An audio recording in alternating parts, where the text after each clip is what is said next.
Hey everybody, Rosematter here, and welcome to episode 2 of my Umineko Let's Play. Very curious to see how they are going to do the new chapter, how it's going to be in comparison to Higurashi. If it's going to just basically be like a time loop of the first episode, what changes are going to happen, what's going to stay the same. I'm definitely curious to see. Also, though, for those of you who don't know, I did put out a short little video about like my thoughts and theories about episode 1 going into episode 2. So if you guys haven't checked that out, I'll have a link in the description bar. But anyway, I am very excited to start into episode 2. I hope you guys are excited as well. So without further ado, let's get into it. Alright, episode 2, Turn of the Golden Witch. Good morning. The Golden Witch has been waiting impatiently for you. Please take your seat opposite her at the table. Have you rested well and deliberated over how you will play? The witch has high expectations of you and is determined to come at you right from the opening. I, too, am looking forward to observing your moves. The difficulty level is first rate. The witch plans to make your surrender in an instant. Or make you surrender. Alright, so I guess they're just gonna throw us right. And I'm assuming the person who's saying these things is that the Rika looking witch. I've forgotten her name already. So yeah, maybe no fluff, no muss. They're just gonna like throw us right into it where it's like, you already know the story, so let's just get on with it. ほら、ジョージ様、見てくかわいいですよ。ほらほら。Oh, this is cute. Oh, we're going with them on a date. That's awesome. Because, like, their relationship was... Obviously, they had one, but it's nice to see that they actually, you know, like, acted like a couple instead of just seeing each other once a year. Shannon found a pair of hammerhead sharks playfully swimming in the tank and made a fuss like a grade schooler seeing an aquarium for the first time. 本当に可愛いね。 It's nice seeing them in different clothing, like casual clothing. 食べちゃいたいくらいだよ。そんなのかわいそうです。知ってますか？水族館に来て美味しそうなんて言い出すのは世界中でも日本人だけなんだそうですよ。そうなんだ。アメリカ人でもイタリア人でもきっと食べちゃいたいって言うと思うよ。その似合ってるよ。本当に。 Shannon embraced her chest with both hands in embarrassment. She apparently felt like she was being made fun of for wearing these clothes that she wasn't used to. Even though George's face didn't show it, the truth was that even he was surprised at how easily those tremendous words had left his lips, and he was as embarrassed as Shannon on the inside. However, when he saw how embarrassed Shannon was, he started to feel as though he was teasing the girl he liked, and instead of embarrassment, ticklish amusement welled up in him. Wait, that isn't just a feeling. I really am teasing the girl I like. It pains me to admit it, but I used to think that such embarrassing expressions had fallen so far out of use they no longer showed up even in manga. On the contrary, if I'd seen a couple acting like that, I'd have felt like throwing rocks at them. However, even if rocks were thrown at us now, I'm sure they would just be like confetti celebrating us. Now I can't even remember those lonely days, when I felt jealous of couples who were completely oblivious to their surroundings. To use an old-fashioned phrase, these would be truly rose-colored days. I was so entranced that I no longer even noticed the big tank of the world's largest aquarium. Instead, I only saw Shannon happily playing with the fish, all her changing emotions showing on her face. すごいですね。クジラを泳がせることができる大水槽なんて初めて見ました。この大水槽がここの最大の売りだそうだからね。なんでも世界で最大なんだそうだよ。そうなんですか？それはすごいですね。本当に素敵です。水槽じゃなくて、まるで海の一部をナイフでスッと切り取ってここに運んできたみたい。そうだね。これはもう立派な小さな海だね。Despite its size, I hadn't thought of the tank as anything more than a tank. That's why I thought her expression about slicing off part of the sea with a knife was so interesting. No matter how far humans brought in their experiences, in the end, they can only hold a single personal worldview. Maybe that's why it's so interesting to interact with someone who has a different worldview. I said that to her honestly, and she responded. 確かに、これは本当の海ではないかもしれません。でも、ここに泳ぐ彼らが海だと信じたなら、これは確かに海なんです。 Ooh, is that a hint about the whole thing about witches and magic? Like, if we believe that there's magic, then there is magic. たとえ有限の水槽の中だったとしてもね。海だって有限ですよ。ううん。仮に無限だったとしても、私たちは生きているうちにどれほどの広さを行き来できるんでしょうね。きっとそれは海よりずっと狭い。確かに皮肉な話だね。世界はこんなにも広いのに、僕たち人間のほとんどは自分の国からも出ずに生涯を終える。そこが完成された世界だと信じられるなら、たとえ狭い井戸の底だったって立派な世界で海なんです。そこに住むカエルにとっては。 Shannon, who had spent her days as a servant on a small island 10 kilometers in circumference called Rokanjima, said that with a smile.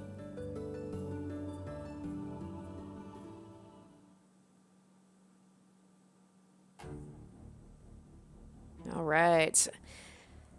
So let's hope that, they're going to do away with the introductions of the characters, and it was like, we know who they are. Like, I definitely want to get more into the characters, but I admit it did start quite slow the first episode, and I understand why they had to introduce everybody, the family dynamics and everything, but it's like, we got it. We got it. But yeah, when you compare the first episode to, like, when they had these kind of, what's the word I'm thinking of, like, the credits, the opening credits, to now, it's definitely a Beatrice they're introducing now that we know that she's an entity. Or is she? But yeah, they're introducing this quite, like, the first part, it took like 20 minutes before we got to the opening credits, and now it was like 5, so I'm excited. Like, let's get into it. Let's start, and let's try and solve this epitaph. Let's try and solve this mystery.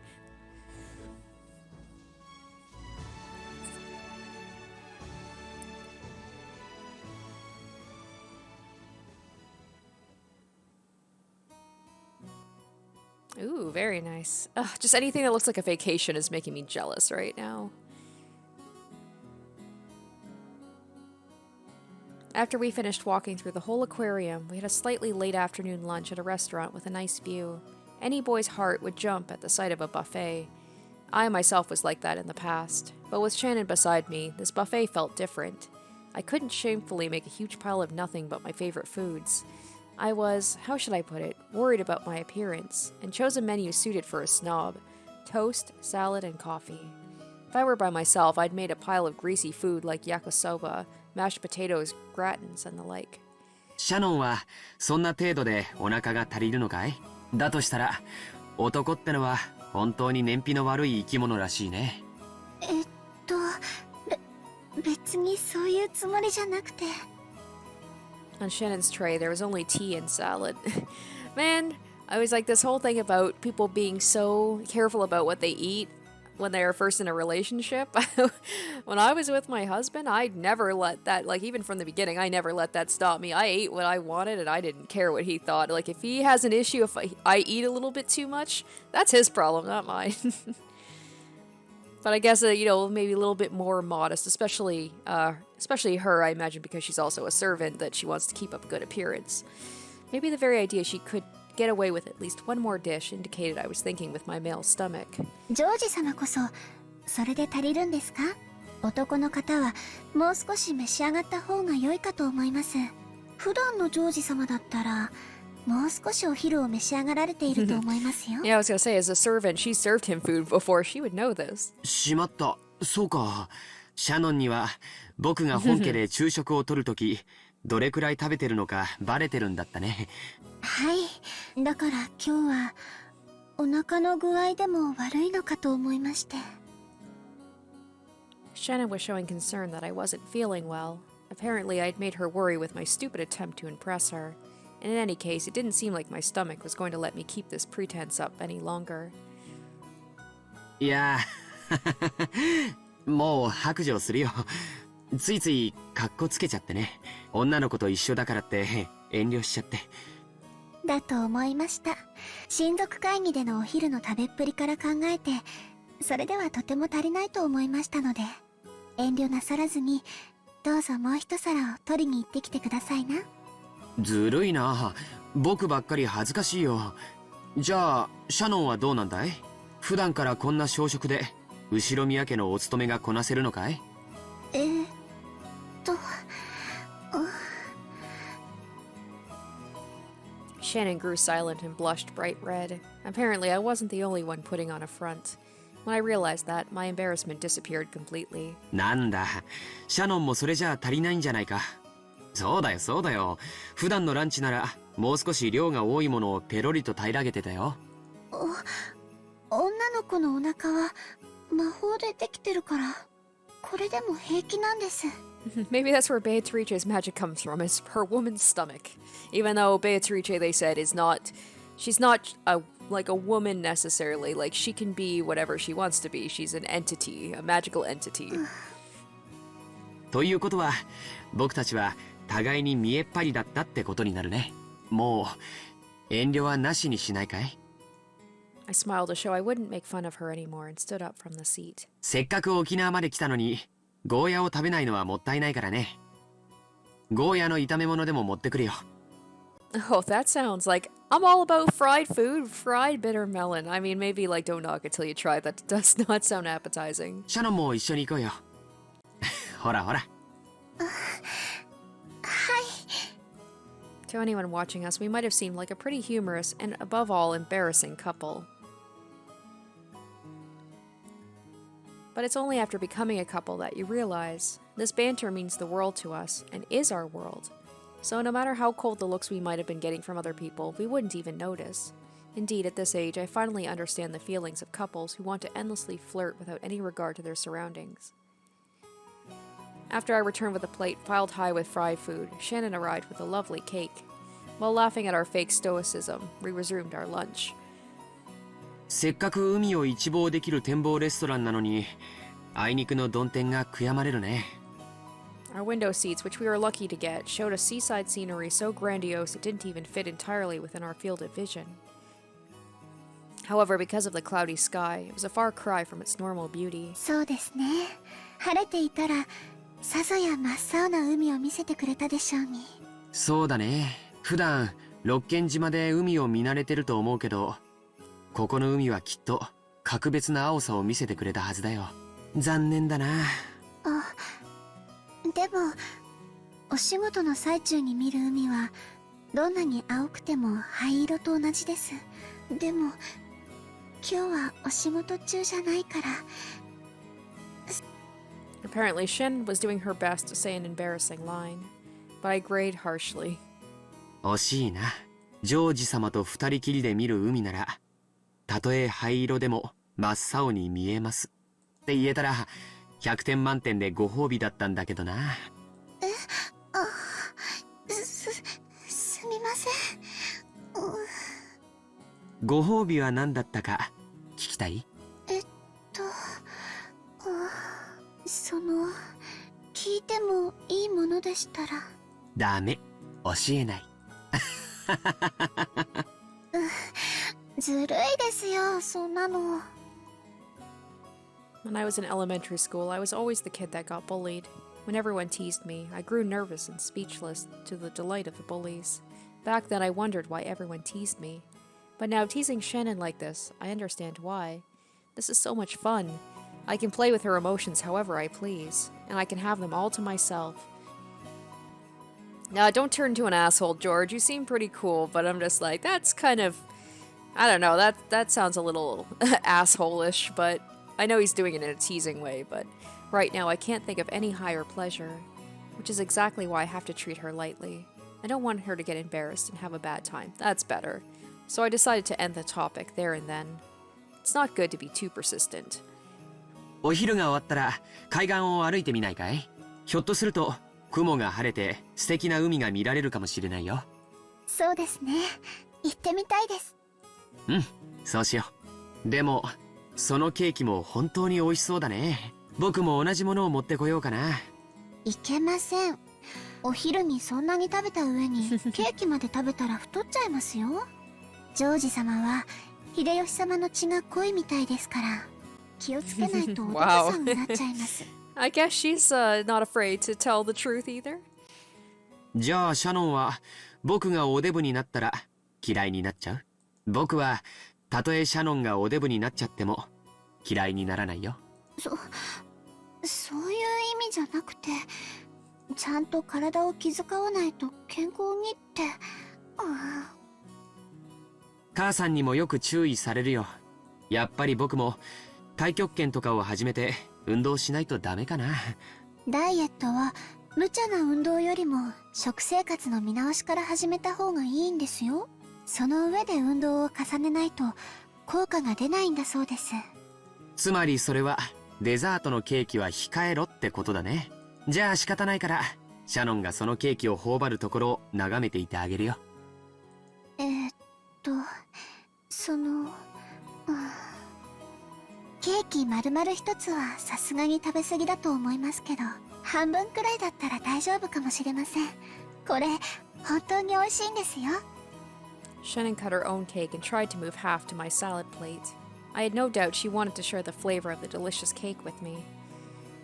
Even so, I deliberately and meanly pulled my plate away from her. She blinked her eyes in surprise. She couldn't seem to figure out if that was a refusal of the cake or not.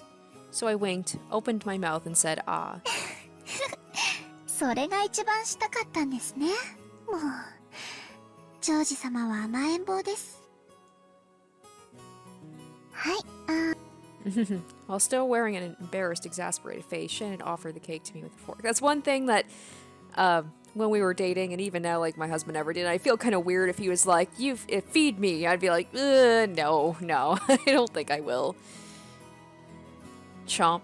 It tasted like cheap chocolate cake you could find anywhere. Still, it was exceptional, because eating cake in such an embarrassing way, as if we were the ultimate stereotypical lovey-dovey couple, had been my dream for many years. It made this cake's flavor heavenly. If the earth is destined to end someday, I wouldn't have had any regrets if it happened right then. It was such a moment of bliss.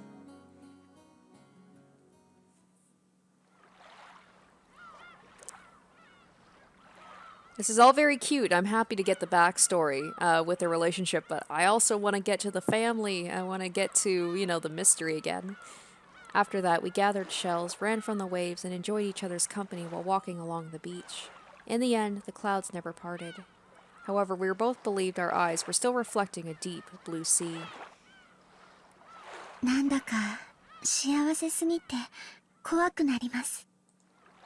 たまに言うね。何を怖がることがあるんだい？私、後宮家にお仕えする使用人です。そんな私が後宮家に連なる方とこうしてご一緒してるなんて、過ぎたことのように思えて。僕もびっくりしてるよ。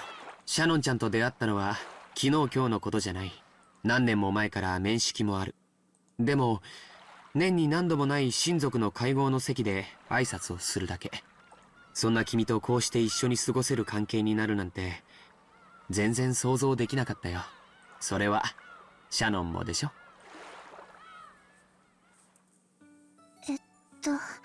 私は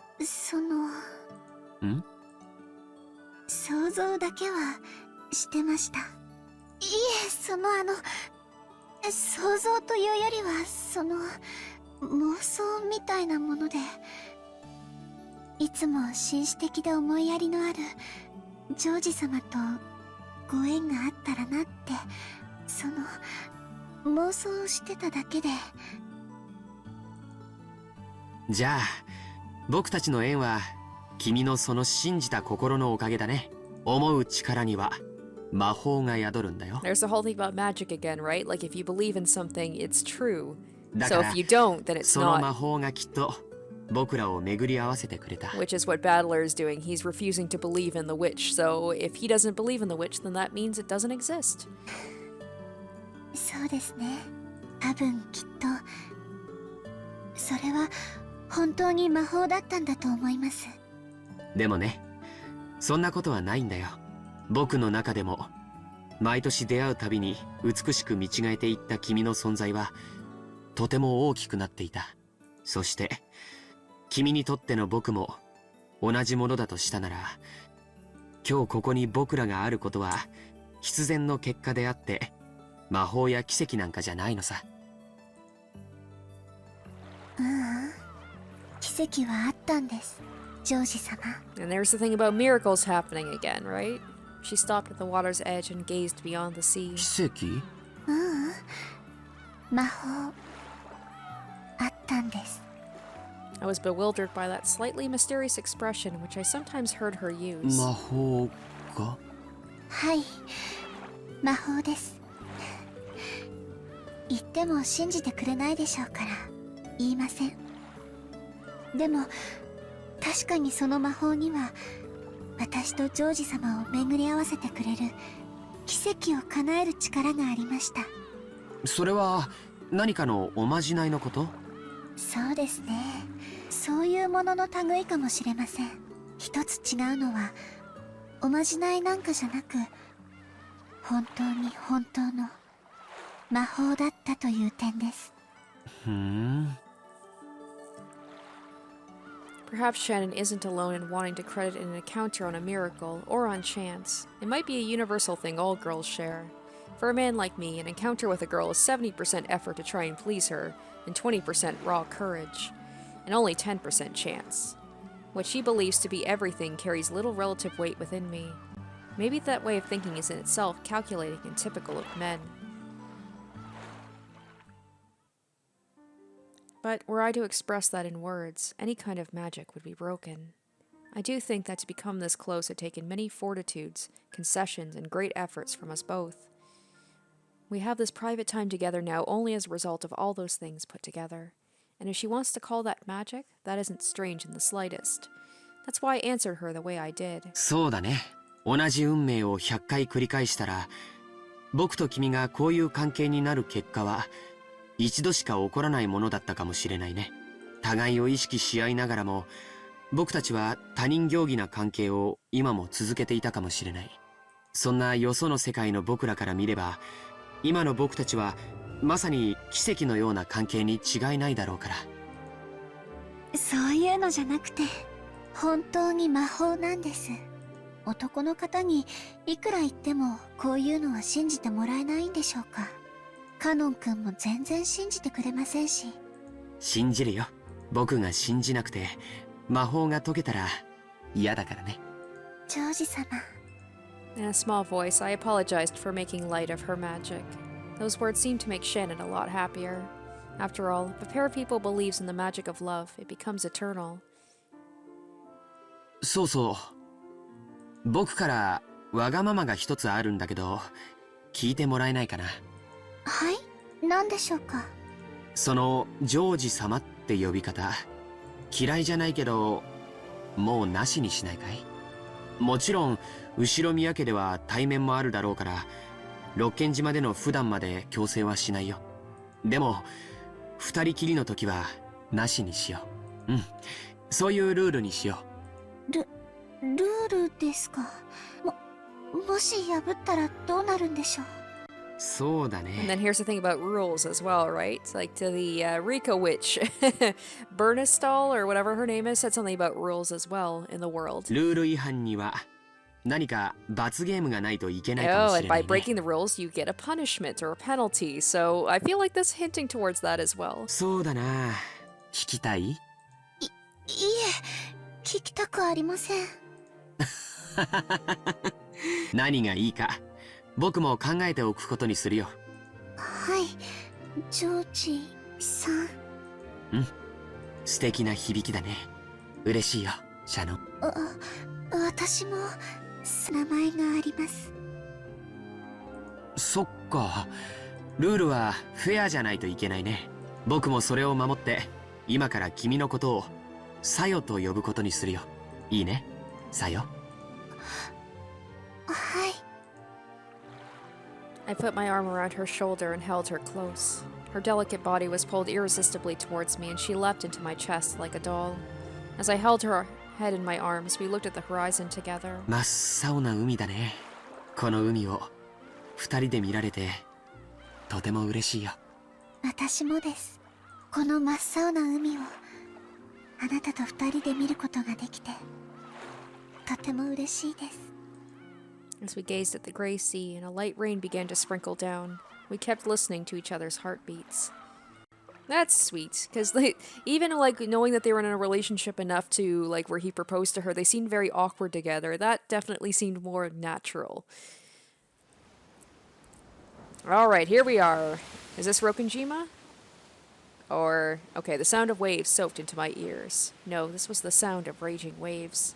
My body, bathed in painfully cold splashes, did not allow me to forget the memory of the day when my old fate was broken and smashed.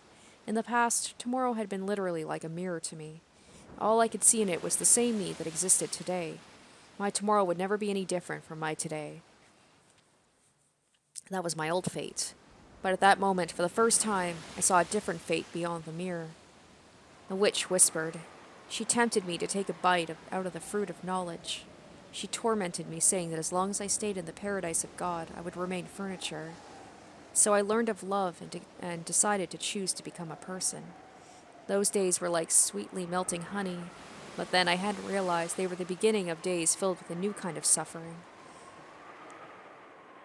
Taking a motorboat that I had just been told about, I made my wish to this, islet? No, I couldn't possibly call it an islet. It'd really be more appropriate to call it a reef. It had a torii and a small shrine for the local deity. It was probably built to worship the guardian deity of Rokunjima. Even though I didn't know the exact meaning, I understood that it had a holy significance. Oh, did she pray to the witch that she could be with George? And maybe she's got to pay the price later on? Despite being in a place like this, I took just one more look around to see if there was anyone observing me. The only things I could see were the stormy ocean, Nijima looming in the distance, and the waves breaking against Rokunjima's steep cliffside. I readied myself, timidly approached the small shrine, and took up the mirror that had been placed there. It was an old-looking mirror, dim and dirty. If it were an ordinary mirror, that would probably give you a terribly bad impression of its value. However, since the mirror had been offered to this small shrine, that quality made me feel some kind of divinity from it. And I realized, this was not merely a mirror. Even if it was nothing more than an old-looking mirror to a non-believer like myself, in actuality, it was a mirror that had an important meaning. Is it really all right to break it after being captivated by honeyed words? No, this is no mirror. It is the inescapable life I have lived until today, my fate. Break it, and seize a life from beyond the mirror. If I don't break it, my life will be forever a pair of facing mirrors. Nothing will ever change in the slightest. The witch whispers. She tempts me to take a bite out of the fruit of knowledge. Or maybe I have already had a taste of that fruit, because I ended up knowing those maddening emotions. Just as Adam and Eve felt compelled to pluck the fig leaf, I can no longer go without breaking this mirror. I fought with conflict for many days. Inside my heart, the virtuous part of me and the part that sided with the witch repeatedly fought each other. And now here I am. Did the part of me who was here win or lose? There's only one thing I know. To obtain something, you must be ready to lose something. The cowards who don't risk loss and never try to change anything will never be given the key to open the path to a new future. The key is already in my hands. It is to break this, to break it. Is there any other effort I could make as furniture imprisoned on Rokunjima? No. There's nothing but this. Come, have courage. I'll free myself from being mere furniture, and I'll accept my new sufferings and become human. These are surely the small and large trials I must impose on myself. Now, break it. Break the eternally unchanging fate that imprisons me into pieces. I raised it high. Thought back on all those days of conflict, and after a time far too brief to do them justice, I finished my reflections and threw it.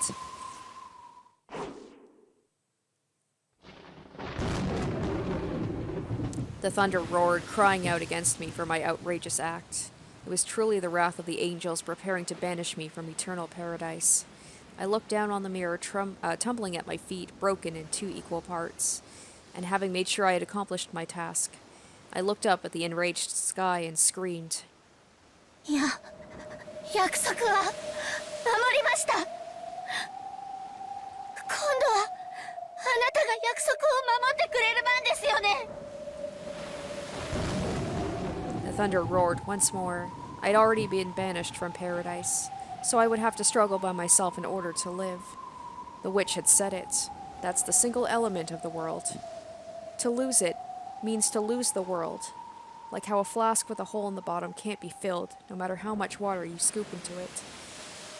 約束は守りました。今度はあなたが約束を守る番です。私の願いをどうか叶えてください。 And this is why she said it was magic. ベアトリーチェ様。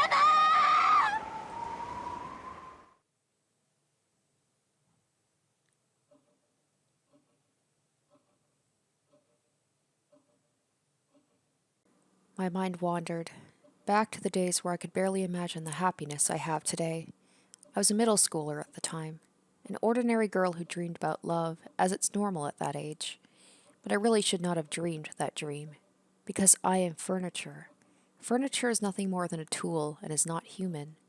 For a person less than human, such as myself, just receiving my education was more than sufficient happiness.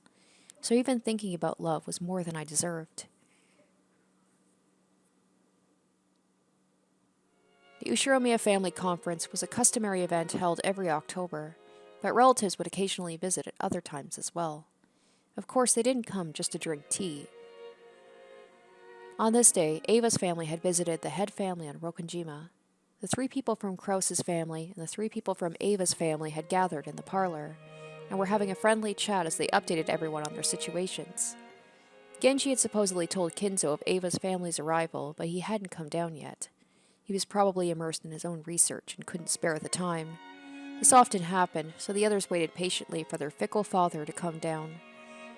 ほう、それは頼もしいじゃないか。お父さんのところでたくさん勉強して、早く手助けができるよう頑張りたまえ。ありがとうございます。今は父の紹介で、たくさんの人生の先輩方に、本当に貴重な勉強をさせていただいています。そのいずれも、学校では学べないことばかりです。学校で習うのは国語算数やない。ものを学ぶ姿勢と態度を学ぶんや。その基礎ができて、ようやく生涯をかけた勉強が始まるんやで。ここをな、勘違いしとるやつは、生涯学べん石頭や。国語算数で満点取れても、会社じゃ役に立たへん。全くその通りだよ。秀吉さんの教育方針はいつも本当にご立派ですな。It's weird seeing them be at least like, surface level polite, knowing what's going to happen later. ジョージもまだまだ半人前や。それを常に忘れんで、勉強に励むんやで。よしなさいよ、あなた。ジョージはいっつも一生懸命頑張ってるわよ。ねえ。本当に立派ね。うちのジェシカにも爪の赤を分けてもらいたいわ。チェ、まだテストの結果を根に持ってるのかよ。受験勉強は私なりにやってるって。こんな席でまで言うことはねえだろうよ。うせえぜ。When George was praised for his diligence, the conversation would nearly always turn to Jessica, who hated studying. Jessica made an openly displeased face, as though she'd known it would come back to her. やれやれ、ジェシカは勉強と一緒に少しはおしとやかな言葉遣いも学ぶ必要があるんじゃないかね。後宮家の家紋を背負う一人娘がそれではみっともないな。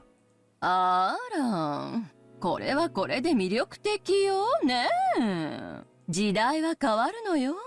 男に食わしてもらうために定宿を装わなくてはならなかった時代はとっくに終わってるんだから。そうそう、やっぱエヴァおばさんは分かってますね。今日は頭痛が特にこたえます。大丈夫ですか？夏日おばさん、顔色が優れないみたいです。ありがとう。大丈夫です。And that last part of the last episode, you never know that she suffered from debilitating headache. She pushed that aside in order to take charge.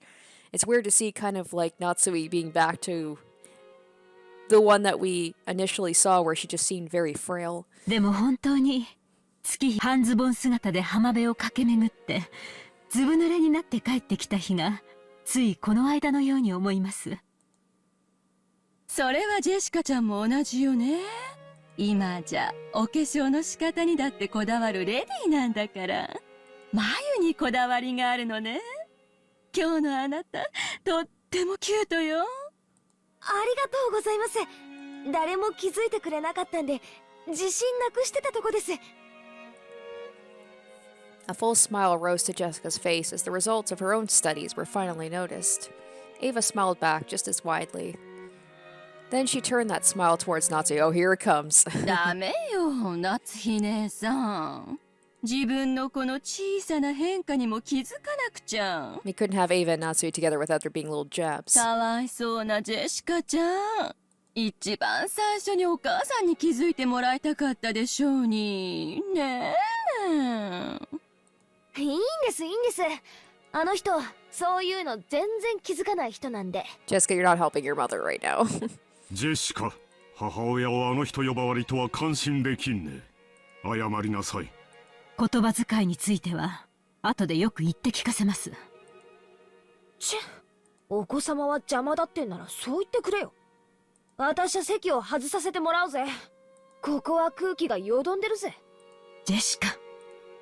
Jessica was still at that unpredictable age with exams right around the corner. Recently, she had clashed often with her mother, who was enthusiastic about her education. 失礼いたします。Jessica, making to leave the parlor in a bad mood, and Shannon, pushing a serving cart loaded with tea, bumped into each other. ああ、シャノン。私の分のお茶はいらないぜ。私は庭でもほっつき歩いてくる。お嬢様？シャノン、お茶が冷めます。配膳を急ぎなさい。失礼しました。Shannon hadn't actually done anything wrong, but Natsui, who felt like some shame to herself had been shown, lashed out her emotion. Yeah, that happens a lot, doesn't she? It's just like, take it out on the furniture, right? Lashed out at her emotionally. This was something that often happened in the Ushiromiya family, but it seemed that Shannon wasn't strong-willed enough to accept it that way. She shrunk back and nervously prepared the black tea. She had the unfortunate habit of making more mistakes when she felt intimidated. Oh, girl, same. I do that too, man. And then when you're in that pit of, like, you make a mistake, and then you get flustered, and then you make more mistakes, it's hard to get out of it. Her pitiful appearance dispersed the peaceful atmosphere that had been there until just a moment ago. That wasn't really Shannon's fault, but she thought she might be the source and felt a pressure on her chest. Her shaking fingers made the porcelain clatter, and you couldn't have called it graceful, not even as an empty compliment. The more pitiful everyone thought that was, the greater the silence grew. The more irritated Natsui looked, and the more Shannon cowered. Shannon's thin neck felt like it was being choked and suffocated by the death god called tension. Then George spoke cheerfully as if to blow away the stiffened atmosphere. これはいい香りだね。何の紅茶かな？ Oh, Shannon, please know what kind of tea it is, not like last time and then you just made it worse. これは... Ah, damn it. 言わないで。当てるから。これは特徴的な匂いだから多分わかるよ。アールグレイかな？多分そうだと思います。Oh, good boy, George. Saw that she was in trouble and saved her. 多分アールグレイで合ってるよ。台所に戻ったら紅茶の缶を見てごらん。ほう、ジョージ君は紅茶に詳しいのかね？お世話になっている社長さんに紅茶の詳しい人がいまして、講釈を聞いているうちに少しだけわかるようになりました。ああ、おこのぎ食品の社長さんかい。あの人、そういううんちくは得意やな。紅茶の名前って産地を示すことが多いんでしょ？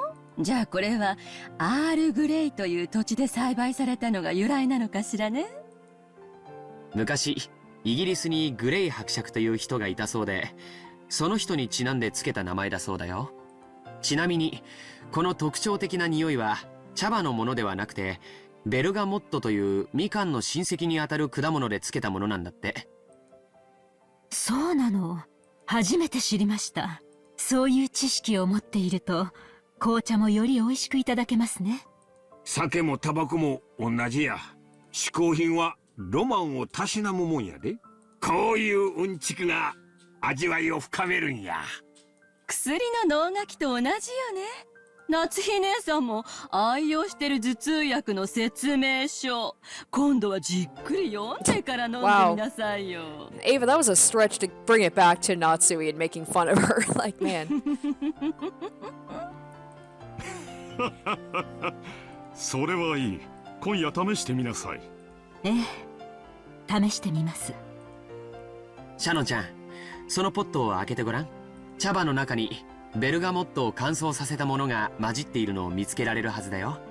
はい、入っています。オレンジの皮を乾燥させたようなものが混じっています。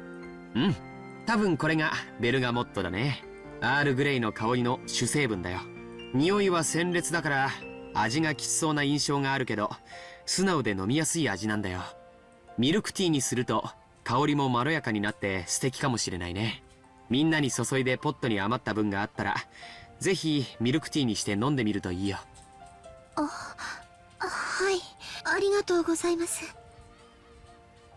George gave her a small wink. Shannon finally realized that George had been doing her a favor by calming down the atmosphere in the room, and he had been doing it for her sake as she had lost her self-confidence.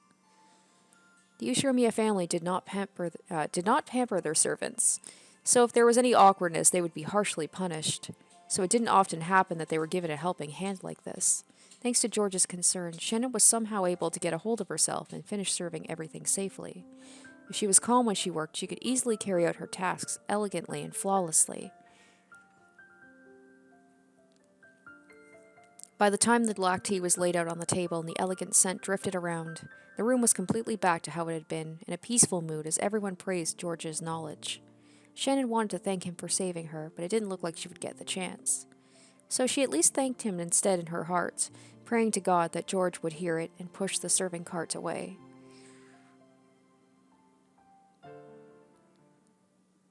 So I'm wondering if maybe, ジョージ兄さんは because it's 昔からそういう時には助け舟を出してくれるんだよ。 because it's really focusing on Shannon. So I'm wondering if each chapter maybe, you know, kind of like Higurashi, right, where it's like the main character that you would take a hold of would bounce around. So, you know, Battler is not always the main character. So this one seems like, yeah, it's going to be focusing on Shannon. And maybe we're going to play through the whole chapter or a big part of it through her point of view, which will be interesting. 話題をさらりと変えてくれるというかさ。 Because, like, you know, the first chapter are focusing on a member of the family, whereas this one, it could be more like the servant's point of view, and you get to see kind of their world a little bit more. Shannon and Jessica could be seen in the rose garden. Jessica, having gotten into a fight with her mother, now felt unable to simply nonchalantly wander back into the parlor, so she found herself here killing time. 思い返せば、こういう助けられ方をしたのは今回が初めてじゃない気がします。 Whenever I made a careless mistake and George-sama was there, he would always naturally smooth things over and make things harmonious, I think. Maybe it wasn't something as direct as picking up a fork that had been dropped, but that was his way of caring. Even servants have pride. They want to fix their own mistakes by themselves. Because if a guest helped them out with that, they would lose face. そういう空気を読むのが得意なんだろうぜ。ま、ジョージ兄さんの美学なんだろうよ。あの人、妙に気ざったらしいところあるからな。そんなことありません。とっても素敵な方だと思います。ひょっとしてシャノン、ジョージ兄さんに惚れた？ Shannon had refuted Jessica's words uncharacteristically forcefully, so Jessica caught on immediately. そういうことはないかと。そういや、ジョージ兄さんってあまり浮いた話を聞いたことないし、あれ？確か家庭的な子がタイプだとか前に聞いたかな。そりゃいいぜ、シャノンぴったりじゃん。私がですか？そんな、私にはそんな資格ありませんし。資格はあるぜ。何年も昔から顔を合わせてて、半ば幼馴染状態。互いに男女であることを意識しないナチュラルな関係ってのは、一度意識し始めるとトントン拍子らしいぜ。Jessica loved teen magazines with these kinds of stories, and she was always on the phone talking excitedly with her friends about that kind of thing. So she had a keen intuition for this kind of romantic topic. So this wasn't the first time a topic like this had been brought to Shannon. But it was certainly the first time she had noticed George as a member of the opposite sex. She was furniture, and George was an honored guest connected to the Ushiromiya family. She had thought it impermissible to even imagine any deeper relationship. so she hadn't thought about it. Jessica was taking immense pleasure in poking fun at all this, since it didn't affect her. Shannon was doing her best to make sure her blushing cheeks weren't discovered. So if George showed up at a time like that, there would be no way that she would be able to keep her cool. They saw George come out from the entrance hall of the mansion. It looked like he had seen them as well. He headed over, waving his hand. Shannon had to frantically try to regain her ordinary composure before George reached them. おじいさまがやっと降りてきたよ。あとは大人たちの話になるからって追い出されてね。そりゃ抜け出して正解だよ。じいさまの顔を拝むくらいなら疫病神にキスした方がマシだぜ。そんな言い方は悪いよ。ただおじいさまは僕らのことを疫病神だと思っているかもしれないね。何しろ事業用にお金を借りたいという話でやってきたんだから。That's right. This wasn't the customary annual October family conference. Ava's family had visited to apply for a business loan from the main family. Kinzo had vast resources, and he lent those out to his children. Of course, this was not money to lend because they had gotten themselves into financial trouble. How would they expand their business using the vast amount of money that they borrowed? How much interest would be attached, and how soon could it be repaid? This wasn't a loan for the have-nots. It was a loan for those who were on the offense. Kinzo judged strictly whether it was worth lending out his fortune, and afterwards he strictly oversaw its use. So there was occasionally this spectacle where relatives visited Rokonjima and explained their business to Kinzo. To the parents, it may have well been a meeting concerning the movement of large sums of money, forcing immense stress upon them. But to Jessica, who lived on this isolated island called Rokonjima, it was a precious opportunity to meet up with her cousins. So even her bad mood from getting into that fight with her mother was immediately cured by this chat with the infrequent visitor George. うちも全くケチくせえぜ。金なんて余ってるんだろうから、気前よく貸してやりゃいいのによ。うちの親父もじいさまもどうせねちっこくもったいぶってんだろうぜ。お金を貸すとき慎重になるのは当然のことだよ。もちろんうちの父さんも借り入れた分で事業を拡大し、しっかり返却できるプランを持って訪れてる。あとはプレゼンテーション次第ってところだろうね。本当は脇で見させてもらって勉強したいんだけど、母さんに追い出されちゃったんだよ。ちょっと残念かな。親方様はクラウス様やエヴァ様のことを今でも子供の頃と全く変わらないように叱られるようです。そんな姿を息子のジョージ様にきっと見せたくないのでしょう。As Shannon hung her head, she thought back on those scenes she had grown used to seeing while working in the mansion. Even Kraus, who acted haughtily towards his siblings, was still treated like a child by Kinzo. Shannon herself had often seen Kinzo slapping Kraus or making him sit in Seiza style. Oh, now that I know how to actually get to these things, hold on just a moment. So Seiza is a traditional Japanese manner of sitting used for formal occasions where respect is demanded. To sit in Seiza style, you kneel on the floor or on a cushion with your legs folded under your thighs and sit on your heels, with the tops of your feet entirely flat on the floor, big toes overlapping. The position can be quite uncomfortable to maintain for long periods of time, especially for those unaccustomed to it. It was probably deeply humiliating to have that forced upon him at his age. In the Ushiromiya family, taking care not to be present when this happened was one of the great tasks of the servants. Of course, that did mean that Shannon had been making mistakes by being witness to it. そうだろうね。それを察して姿を消すのも子供の務めかな。それにしても今年もこの庭園の花は本当に素敵だね。George stretched as he said that, and truly effortlessly he changed the subject away from something that had become a little gloomy. This time, Shannon noticed it too.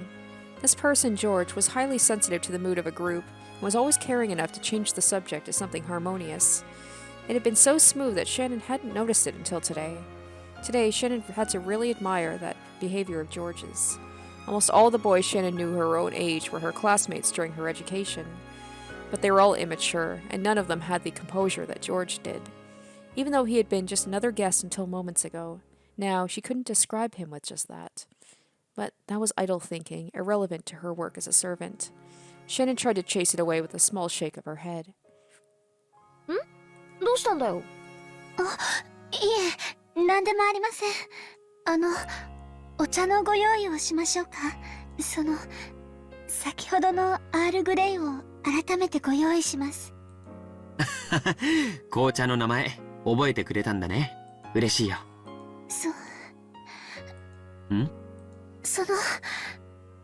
さっきはお気遣いをありがとうございました。Shannon was finally able to put her thanks into words. If you wrote them on paper, they wouldn't seem like much, but Shannon had needed just a little courage to say them out loud. But George played dumb. 何のことだい？お礼を言われるような覚えはないけど。It seemed he was being a gentleman in his own way, saying he hadn't helped her because he wanted to be thanked. It seemed George's response had been more or less predictable to Jessica. She burst out laughing uncontrollably. なあ、こういうところ気ざったらしいだろ。いえ、そんなことは。Jessica made fun of Shannon as she remained silent, red-faced. George didn't know the details, but he naturally joined in, laughing the same way.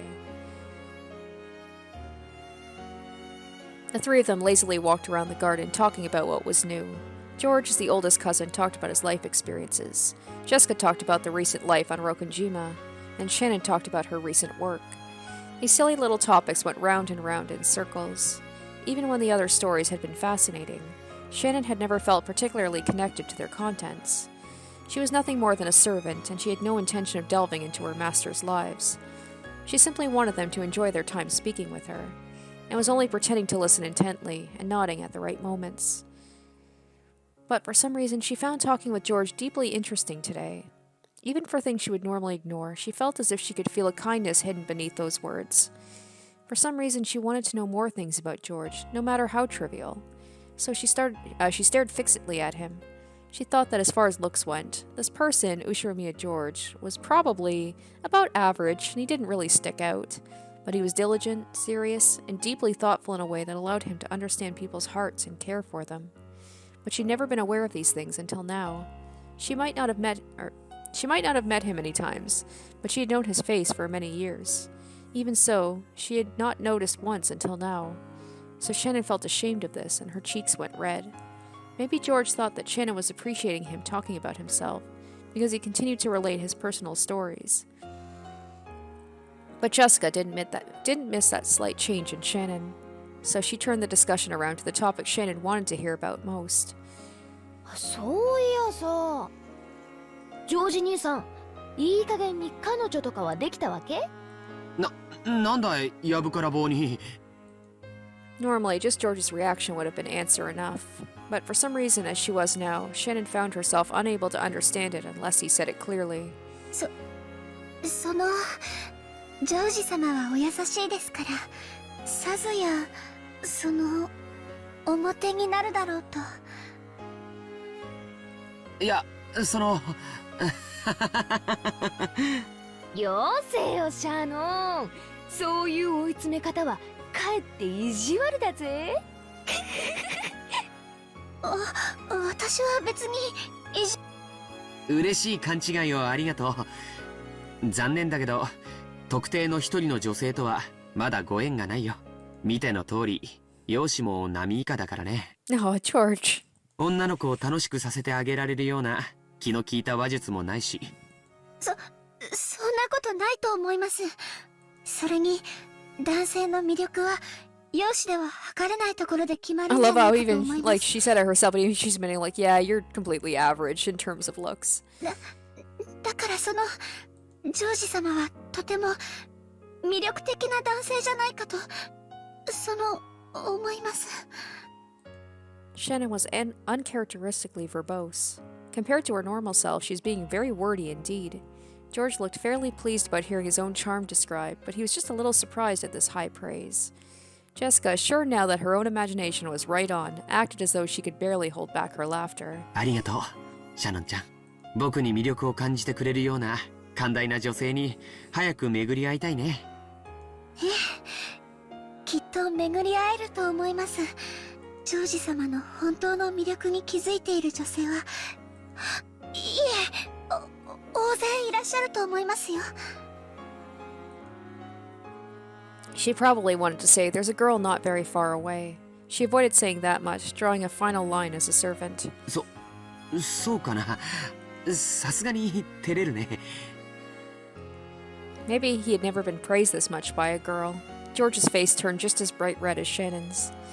As she watched the two of them, Jessica giggled sadistically. ジョージ兄さんもやがては素敵なパートナーと出会うだろうけどさ、今のままじゃきっと上手にパートナーをエスコートできないと思うぜ。勤勉でいらっしゃるようだけど、そっちのお勉強はからっきしみたいですよ。悪かったね。その勉強はこれから少しずつしていくよ。相手もいないのにどうやって？恋愛映画でも見る？それとも秀吉おじさんに習う？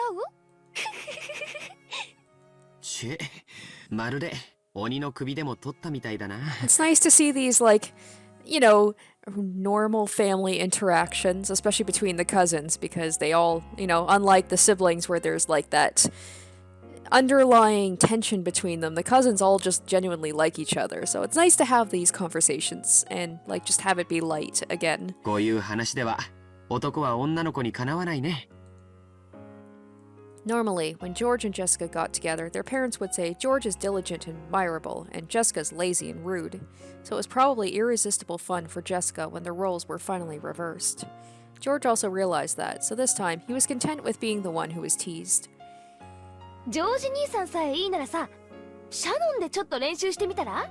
シャノンを一日退屈させずにデートに連れてくんだよ。どうよ？そんなお嬢様。 When she heard Jessica's audacious plan, Shannon's face turned bright red, and a donut of smoke rose from it with a poof. それはとても魅力的な提案だけど、シャノンちゃんに悪いよ。彼女の貴重な休日を奪うだけじゃない。彼女が本当に思いを寄せる人と二人きりで過ごす聖域に僕が割り込んでしまうことになる。 Now this is so cute, though. そんな無粋なことはできないね。私も思い人とかそういう人はいませんので、そういうお気遣いは無用なのです。 Shannon's blood had all rushed to her head, and it looked like she didn't even know what she was babbling about. Jessica, who knew how Shannon normally was, seemed to find this really comical. She couldn't hide her cackling laugh anymore. そうなのかい？シャノンちゃんみたいな可愛い子が独り身なんて信じられないね。私、使用人ですから、男の方との縁なんてありませんし、ってことは、シャノンも将来素敵な男性を射止めるために交際の練習が必要だってことじゃないのかよ。つまり二人とも互いの思惑は一致するわけだ。なるほど、こりゃいいぜ。Jessica irresponsibly cheered the two of them on. Now George was also hanging his head red-faced. ジョージ、さっきから呼んでるわよ。 And obviously we know how Ava feels about that relationship. 聞こえないの？ Since Ava appeared in what was already an embarrassing situation, both of them became even more flustered. Jessica was in stitches. 母さん、ごめんよ。話が込み入っちゃっててね。気づかなかった。これはエヴァ様、大変失礼しました。若い子たち同士で大層盛り上がってたみたいね。あなたたちもみんなお年頃だもの。そういう話題が尽きないのもよくわかるわ。嫌ですね。エヴァおばさんだってまだまだお若いじゃないですか。秀吉おじさんとの馴れ初めを聞かせてくださいよ。あら、そんなの言えるわけないわよ。本当にみんな若いんだから。それで何、母さん。 Well, that just makes me want to hear the story even more. 用があって声をかけたんじゃないの？お父さんたちの話が終わったわ。おじい様にあなたの話をするからいらっしゃい。僕の話？何の話かな？今みんなでしてたのと同じ話よ。ほら、例の話。あの話かい。別におじい様に話すようなことじゃないんじゃないかな。Are they maybe wanting to set George up with maybe like the daughter of another, businessman? And then he ends up falling in love with Shannon. Maybe that threw a wrench into things, and that's the reason why Ava's even more against the idea. 何の話だよ。まさかジョージ兄さん No, am I on the mark 結 here? 婚するの？それはおめでとうございます。違うよ違うよ。特定の女性はいないってさっき言ったじゃないか。威張ることじゃないでしょ。まったく。Ava smiled bitterly, looking a little exasperated. わかった。ジョージ兄さんあれでしょ。お見合いだ。お見合いですか？まあね。As a man, George undoubtedly wanted to find a partner by himself and carry her off himself. So it seemed he found the idea of meeting his partner for the first time in a marriage meeting arranged by his parents to be a little pathetic. お見合いというのはもっと年齢が成熟してからするものじゃないのかな。僕はまだ一人前になったって自覚すらないというのに。もちろん即結納即結婚なんて焦る気は全然ないのよ。親睦を深めて年齢的にもう少し落ち着いてから籍を入れる形でも問題ないの。From the forceful impression Ava was giving, and George's evasiveness, it seemed he could catch a glimpse of how this marriage meeting linked into everything. Who this other person was remained unclear, but it was surely someone profitable to Ava's family in a business sense. It felt almost like a political strategy. They wanted to create a connection between the two families, if not by changing registers, and at least by having them get engaged. Ooh, so I'm wondering if, that's part of this whole thing that they're talking about wanting to get money from Kinzo. Be like, well, George is going to get married to this girl, and that's going to help even more. And then George threw a wrench into things by refusing and falling in love with Shannon. And then that's why Ava and Hideyoshi were having money troubles, is because they weren't able to secure that loan from Kinzo. And obviously that would, cause a little bit of a rift. 結婚はね、好きになってからするものじゃないの。してから慣れることよ。Damn, I know they're talking in a business sense, but what a messed up way of thinking about marriage. 感情だけで結婚すると必ず後悔する。身元のしっかりした人を生涯の伴侶に選んで、それから愛情を築いていくのも決して間違ったことではないの。Maybe that's what happened with Ava and Hideyoshi, and she does seem to they seem to genuinely love each other with the little moment that they had in the last episode, but I feel like that would be kind of the exception rather than the rule. Most people just kind of tolerate each other at best. エヴァおばさん、それじゃ秀吉おじさんに悪いですよ。 Or maybe that's the reason she doesn't want to tell Hideyoshi how her and Hideyoshi met, is maybe they didn't meet that way. Because they seem like kind of an odd match, like Hideyoshi and Ava. You wouldn't see the two of them as getting together because they genuinely love each other. 私はあの人のこと大好きよ。いつまでも一緒にいて人生を共にしていきたい。エヴァ様、素晴らしいです。本当にご立派です。ありがとう。でもその気持ちは二人で夫婦をしていくうちに育んだものよ。そして今の私たちより未来の私たちの方がもっともっと仲良しだと信じてる。私は夫婦はそういうものがいいと思ってるの。だからって好きでもない相手と結婚してもいいって論法にはならないと思うけどな。だからって好きな相手なら誰と結婚してもいいという論法にはならないわ。結婚は一瞬。でもその後の夫婦生活はずっとずっと長いの。In that case, I would definitely want to make sure that I marry a person that I like. It's exactly. It's like a marriage is a long time. It's like if I don't like the person, I don't think I would just come to be like, all right, I guess I'll just learn to like them. だから一時の感情に任せず慎重に相手を探すべきなの。そしてそれは人生経験の未熟なあなたよりお母さんたちの方がうまくやれるとは思わない？それはそうかもしれないけど。あなたは私の自慢の一人息子よ。どこへ出しても恥ずかしくないくらい立派に成長してくれたわ。バトラ君は籍を抜け、あなたが今やお父様の血を引く唯一の男孫。あなたにふさわしい相手は慎重に選ばなくてはならない。 As everyone related to the Ushiromiya family knew, Ava adored George so much that he was the apple of her eye. But that didn't mean she had pampered him. She had raised him strictly, and he had grown into a charming man who wouldn't betray her expectations. That's how he was the apple of her eye. あなたの相手は決して母さんたちの損得で決めてなんかいないわ。あなたにふさわしい本当に素晴らしい女性に母さんが合わせてあげる。今はあなたの中にある青臭い若さがそれを疎むかもしれない。でもこれだけは母さんの言うことを聞きなさい。私があなたのためを思わなかったことが一度でもある？それはないけど。今はそれで結構よ。さあ行きましょう。お父様を待たせてるわよ。急いで屋敷に行きなさい。じゃあごめんね二人とも。また後で。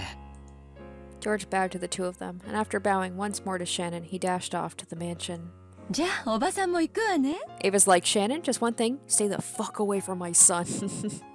楽しい話を打ち切っちゃってごめんね、ジェシカちゃん。シャノンちゃん。いえ気にしないでください。じゃあシャノン、私たちは行こうぜ。はい。大丈夫よ。ジェシカちゃんだってきっとそのうち素敵な出会いがあるわよ。Not you, Shannon, you're furniture. You don't deserve love. ジェシカちゃんにふさわしい素敵な方がね。私と同程度ってことは成績の悪い男かな。なんだかうぜえぜ。もちろんシャノンちゃんにもね。 She's like, just not my son, though, not him. あなたにふさわしい素敵な男性がきっと現れるわよ。はい。ありがとうございます。As Ava giggled and smiled, she is gonna say, like, stay away from my son. She approached Shannon's ear with a hand over her mouth, as though she was trying to tell her a secret.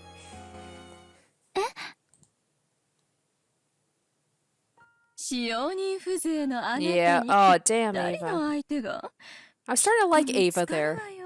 She's nice to you as long as, like, you're not beneath her. 義務教育に行かせてもらった恩も忘れて身の程を知りなさい。そんなつもりは。私。ジョージはお父様の血を引く孫の中では嫡男に当たるのよ。ひょっとしたら未来の後宮家を背負うことになるかもしれない人。その期待に応えるためにたくさんの勉強を重ねて素晴らしい大学に入り素晴らしい成績を残しているわ。そんなジョージと無能無資格無教養な使用人風情が釣り合うと本気でお思い？ Those malicious words all poured into Shannon's ear without spilling a drop. To Shannon, it was like cold water was being poured in there. 私はそんなつもりは。 This was all whispered in secret, and with the same smile as before. Jessica, who could only see Ava's expression, didn't think it was anything other than Ava telling Shannon some embarrassing story about love. When their secret conversation ended, Ava patted Shannon's shoulders, as though to underscore her message. 大丈夫よ。あなたにぴったりのお相手がきっと見つかるからね。じゃあね、ジェシカちゃん。また後でね。はい、また後で。秀吉おじさんとの話、その時聞かせてくださいね。いやよ。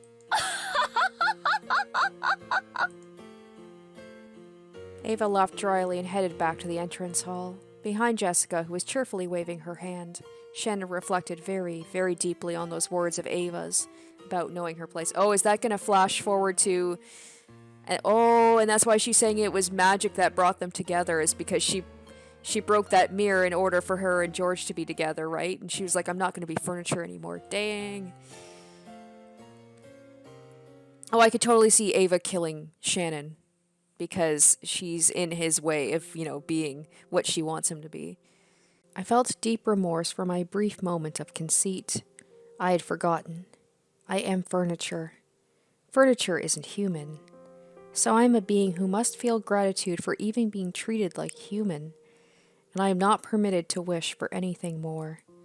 Even if people develop affection for furniture that they're used to using, that is an emotion on the human side, and the furniture has no right to hope for that. They should just serve with simple honesty every day. But that feeling I felt when talking with George-sama and Jessica-sama is a forbidden drug for me. In other words, it may have been an emotion I must not know. シャノン、先ほどからぼんやりが過ぎます。体調でも悪いのですか？いえ、失礼いたしました。Natsui's words, too distracted, were right on the mark. Even Shannon couldn't believe she hadn't noticed Natsui until she had been called. This was supposed to be the time where she had to concentrate on cleaning, but she just kept sighing and hadn't accomplished anything. たとえお客様がおられなくても、常に気を張っていなくてはなりません。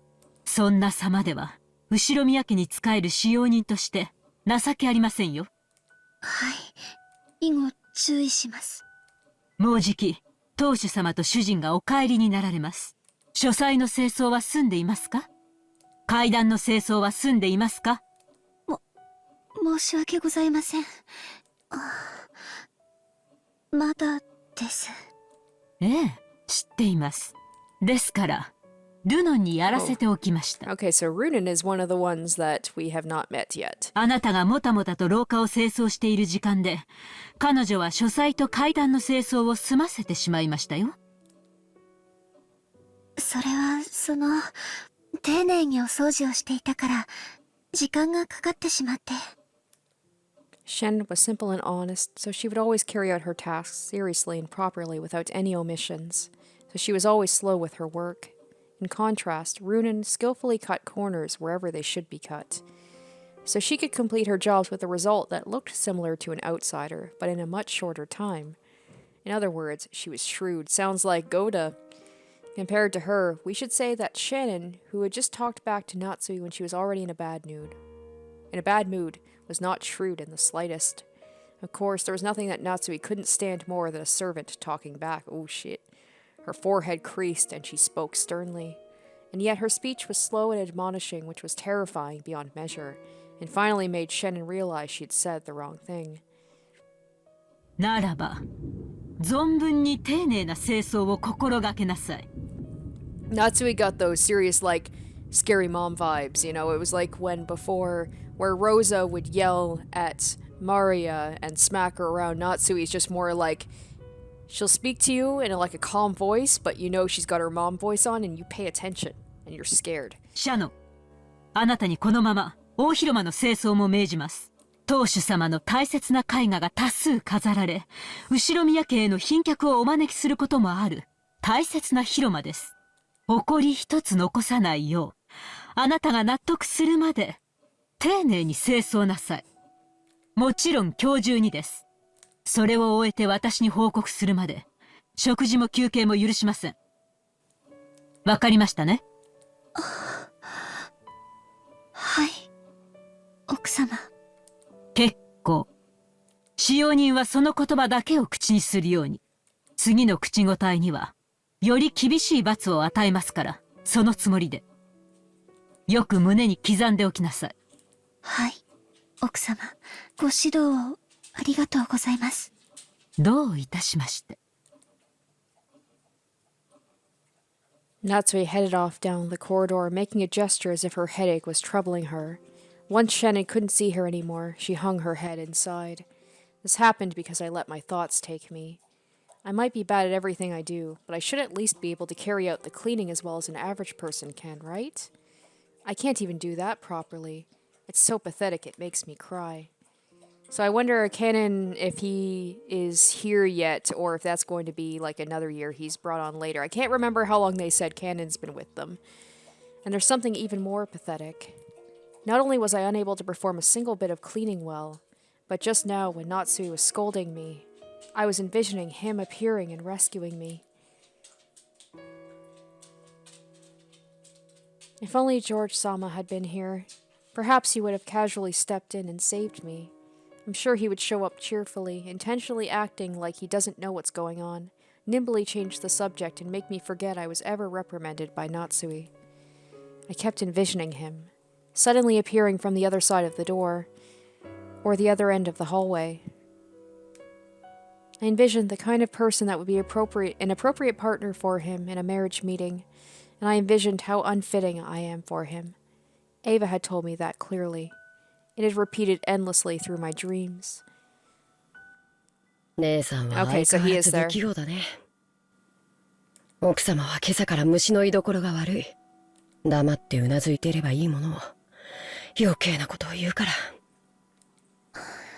カノン君。Shannon was suddenly there. His footsteps were always quieter than a cat's, and he left no trace of his presence. She probably wouldn't have noticed him no matter how long he stood there. The expression on Cannon's face was hatred. That expression he was making, he surely made for Shannon, who didn't know how to do so herself. 奥様も、そしてルノンも地獄へ落ちろ。あいつは奥様がどこをチェックするか知ってて、そこしか掃除しない。さっきの掃除もそうだった。見ていたから知ってる。本当の意味での掃除なんかしてないんだよ。丁寧に掃除する姉さんに寄生してるだけの最低なやつだ。そんな汚い言葉を使ってはダメよ。汚い言葉はカノン君の綺麗な魂まで怪我してしまう。だからせめて私の前ではそんな言葉遣いをしないでね。Cannon faced away, acting sulky. It was a dishonest reaction, very like Cannon-kun, but I was a little happy. He got angry in my place. 大広間の掃除は大変だよ。僕も手伝う。ありがとう。でも奥様に命じられたのは私だから大丈夫。カノン君にも自分のお仕事があるんでしょ。汚らわしい仕事だよ。僕の魂なんてとっくに汚れてる。Ooh, a filthy job, maybe disposing of some bodies or something? I don't know. Something, obviously, ooh, a filthy job. I'm like, what is that? Of course I think to, like, something to do with bodies, but maybe it's something else. Cannon hung his head and bit his lower lip. 手伝ってくれるという言葉だけで私は十分。 Or maybe it was something that was a little bit more personal. Maybe he was... I'm sorry to say this, maybe he was servicing somebody? I don't know. カノン君も自分の仕事に戻らないと、あなたまで罰を受けることになっちゃう。そしたら、私は悲しい。Shannon knew Cannon's character well. Sometimes he didn't reflect on himself. If I don't refuse forcefully, he'll help me even if it means neglecting his own job. Cannon was a little sad that his favor had been rejected, but he realized that in the end going too far would also cause her pain, and he gave a single small sigh. わかったよ。姉さんも頑張って。それに、私にも責任はあるから。姉さんには責任なんて何もないよ。あるの。だから、もう言って。Cannon-kun's face showed he still hadn't completely accepted it, but he stopped being persistent and disappeared. Even though Cannon-kun had given me words of comfort when I was down, even so I was still dejected because it hadn't been him. That was simply a sin.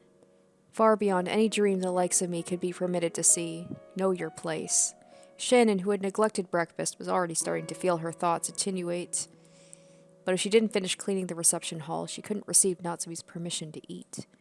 That cruel Natsui had surely told the kitchen of that. I have to respectfully receive Madame's punishment. So you see multiple sides of the character, whereas like Natsui, she jumps back and forth between like at the beginning she was like the very first time we met her, she's very cold and frail, and then she turned into a badass who you could sympathize with and cheer on, and now she's kind of back to being like, oh man, that was harsh of her. You know, she's trying to, I guess, keep people in line, but it still is like, feels kind of cruel.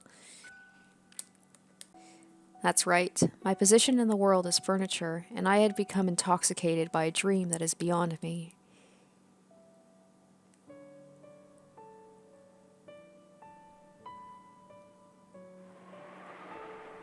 I finished cleaning the hall and went to the reception hall. The kitchen was far away, but somehow I could smell the delicious aroma wafting from there, stimulating my The kitchen was far away, but somehow I could smell the delicious aroma wafting from there, stimulating my empty stomach all the more. Until I finished up here, I could not get any soup. I just had to prepare myself. Several portraits were hung in the reception hall. One of those portraits was thought among the servants to hold a special meaning. It was the portrait of the witch. That wasn't its true name, but everyone in the mansion called it that. The name of the woman with elegant blonde hair drawn as the subject of that portrait was Beatrice. It was whispered that she might be the former mistress of the family head, Kinzo, and also that she was the great witch who had given Kinzo his legendary gold. The witch, Beatrice, master of the night on Rokanjima. She was gracious to those who respected her, but she would always curse those who made light of her. It was in Shannon's character not to neglect rules and beliefs such as those. So she thought of the portrait of her other master as that person herself, and always treated it carefully, treasuring it. Yeah, where did that get you? You died anyway. If we're to believe, be believed from the first episode, she died a pretty nasty death. Although, she did say at the end, at the tea party, that it didn't hurt. So maybe it was at least, she got massacred afterwards, but at least her death wasn't painful. And it had become part of her daily routine to talk inside her own head, the witch who only existed inside the portrait. She was furniture. Furniture doesn't complain. Cannot complain. So she had no right to speak her mind about her difficult days. No right to open her mouth and say those words. So she at least spoke her mind inside her heart. Those words she couldn't say aloud, she spoke inside her heart, and protested to the formless witch. Of course the witch didn't answer. She never consoled, and she never laughed it off. Shannon could only interpret that silence as she liked, as though the witch was at least listening attentively. Beatrice 様、みすぼらしい私の話を聞いてください。As Shannon wiped the dust from the witch's portrait, she spoke inside her heart. 私は確かにエヴァ様の言う通り無能で無教養な家具です。人じゃない。だから恋をする資格などでもだったらどうして恋を知ることのできる心など Shannon paused there and held back her tears for a time. The sound of the rain which had started falling, along with the chill air in the reception hall, made her feel as though her shabbiness had increased to another level. 本当の家具なら心なんかない。だから人を愛したりしなくて済むじゃないですか。だから苦しまない。私も同じ家具なのにどうして心なんかあるんですか。こんな苦しくて辛い思いをするならこんな心なんて与えないでほしかった。Ooh. I see. 家具に心を与えたか。あれも時には愉快なことをする。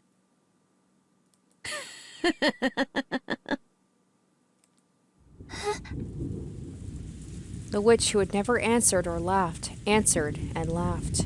My imagination? Hearing things? No. After all, the next words became a voice, and I could hear them, not with my heart, but with my ears. 人間は世界を構成する元素について紀元前の昔から探求を続けてきた。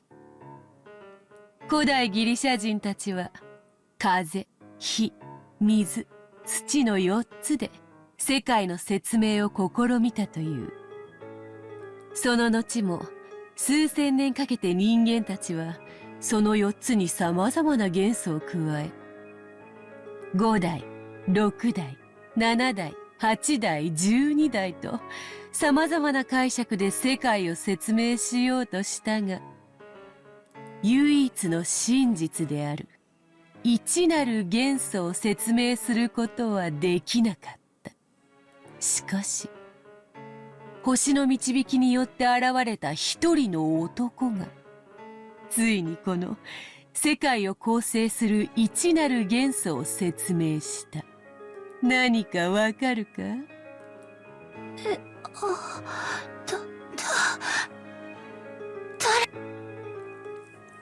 Shannon fearfully turned around.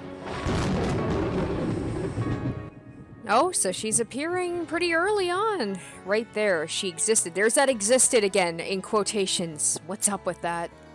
Not as an illusion, in reality. The contrast made by the lightning made it clear this was not just a daydream. So yeah, like in the first one, she only showed up, her sprite form only showed up in the after, like, you know, the tea party, after the actual episode was over. She's showing up quite early, you know, at least the sprite, whether she actually exists or not. We still have to determine that. それは。あ The witch of the portrait elegantly held a golden pipe to her mouth and giggled. She laughed at the ignorance which caused mankind's thoughts to stray far from the most simple answer. その男は世界のすべてを愛で説明した。それこそが一なる元素。男は最小の数で世界の構成を説明しきったのだ。なんとも単純明快にして豪快爽快愉快痛快。やがてその男の生まれた年は西暦紀元と呼ばれるようになったがな。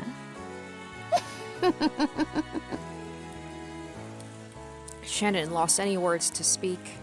She thought that when first meeting an unknown guest, her first word should ask that person's name. But without saying anything, Shannon knew this person's name, so she refrained. No, surely as a person of this island, asking this person for her name would be the greatest disrespect.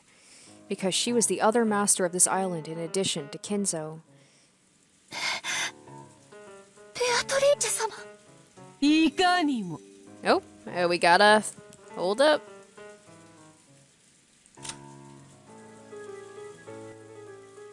Alright, we've got everybody now. Beatrice, the golden witch who has lived for 1,000 years. She has already surpassed the limits of humans, and it is said she will appear in response to a human's summons, just as demons do, to lend them her power for a price. Likes black tea and ice cream, hates boredom and those who deny her existence. I feel like, or at least in this main character thing, she's appeared for the first time, but I feel like I have read her little synopsis, you know, at the end of the last episode. わらわがベアトリーチェである。1000年を経ても人がわらわを見て最初に浮かべる表情は変わらんな。 Except when Battler sees her, he's just full of just like, oh, yeah, I don't believe you. And that's why she finds him so interesting. The witch giggled at how Shannon's reaction didn't betray her expectations. Shannon realized she had met with a being that mustn't be met with, and she took a step backwards. That's where the wall and the portrait were, so even as she gazed at the witch, she supported the witch's portrait on her back. お前の悩みは愛ゆえよ。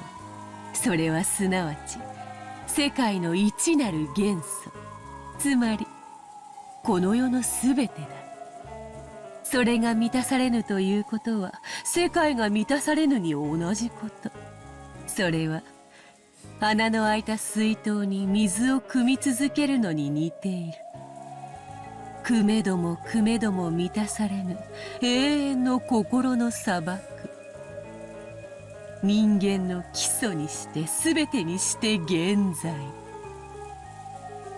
わかるか？知識の実を口にしたアダムとイブが知ったのは愛だったのだ。それを知ったがゆえに人は楽園を追われ人足り得たのだ。すなわちそれは愛を知り苦しむからこそ人であること。心優しき娘よ、そなたは誇っていい。それを知った今、そなたはもはや家具にあらず、そなたは今こそ我が名にかけてそれを認めようぞ。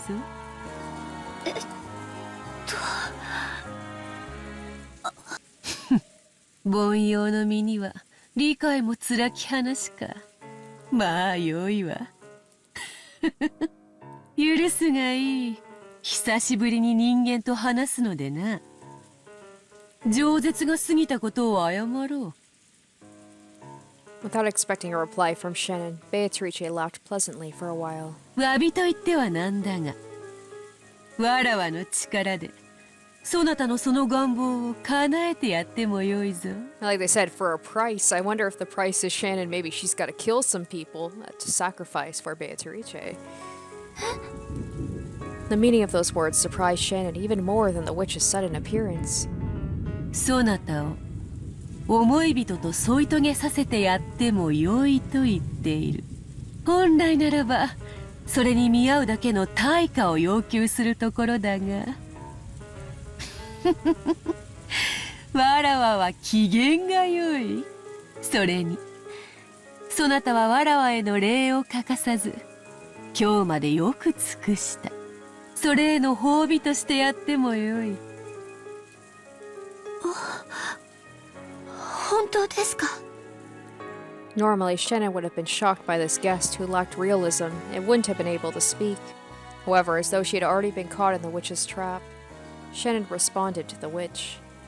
わらわの魔法にかかれば思い人と結ばれるように取り計らうなど造作もない。You do mean it, don't you? Those words almost escaped Shannon's lips, but she held herself back with her final reserves of reason. A witch is a witch, a sinister being. The witch Beatrice is clearly trying to slip in through the cracks in my heart and take me prisoner. That sort of temptation, which so many fairy tale picture books have warned me about when I was young, is right in front of me now. イフもまた敬いの一つよ。心地よくはあるがこれでは拉致が開かぬな。わらわは確かにそなたらが意味嫌う魔女像から離れはせぬ。だがわらわは敬う者には好意を返す。それは人間も同じであろう。そのように身構えられて好意を返せる人間もまたおらぬと思うがな。失礼しました。そんなつもりは。Shannon finally realized her hostility was rude to this guest, and she finally digested the words that had been spoken to her a short while ago. You are no longer furniture. Now you are human. The more she reflected upon those words, the more Shannon felt as though Beatrice could understand all her suffering. さっきのその褒美の話って何ですか？お前がその心を虜にする男と結ばれるように取り計らってもいいと言っている。わらわの肖像画を日々丹念に磨いてくれたことへの礼とでも思うがよい。安心せよ。対価は求めぬ。わらわは気前がよい。だがな、対価は求めぬが頼みがある。 Look, here it comes. The other Shannon inside her heart sent her a warning. This is what she'd so often been warned of in all those scary picture books she had read when she was little. この島のすぐ近くの海に Oh, 岩がのぞき、 that's right, when Maria そこに saw 小 it. さな鳥居と祠が設けてあるのを知っているか？ Like, didn't they say the Torii, the shrine had been broken or something had broken it? I know she broke a mirror inside the shrine, but does she want the actual shrine to be broken? Shannon immediately remembered it. When you reached Rokonjima by boat, there was a torii and a shrine on a reef which was too small to even be called an islet. She had the feeling that Kumasawa had told her its history, but she couldn't remember that very well. A traveling mountaineering ascetic or someone had built it, or prayed at it, or something. ええ、知っていますが、それが何か。魔に通じぬものに一から説明はせぬ。早い話がだな。あれには参っておるのだ。実はな、あの祠の中にある鏡が収められている。それをそなたに割ってほしいというのだ。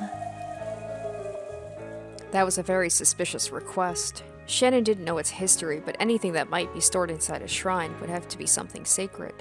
And she wants me to break it?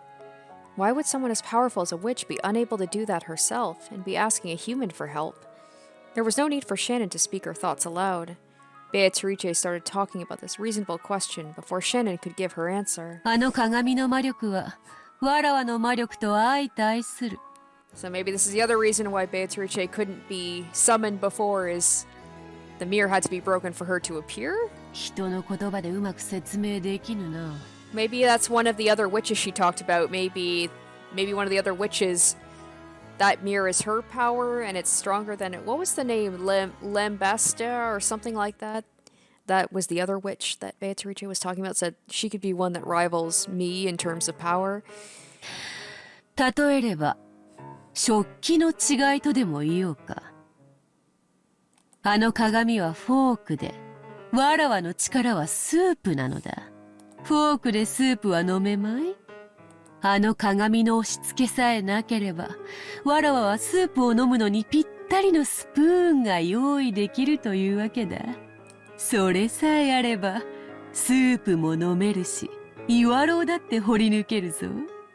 目玉だってえぐり貫ける。だったか？ Oh, that was...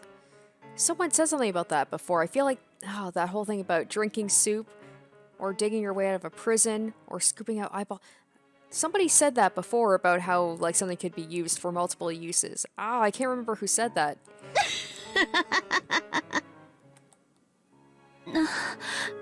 何の話かわかりません。私の無教養のせいだとしたら謝ります。こういうことだ。あの忌々しい鏡をわらわのために割る手間をかけてくれたなら、その褒美としてそなたの願いを叶えてやるということだ。今日のわらわは本当に機嫌がいい。そなたが望むなら願い事を変えて金蔵に授けた黄金を丸ごとくれてやることにしてもよいぞ。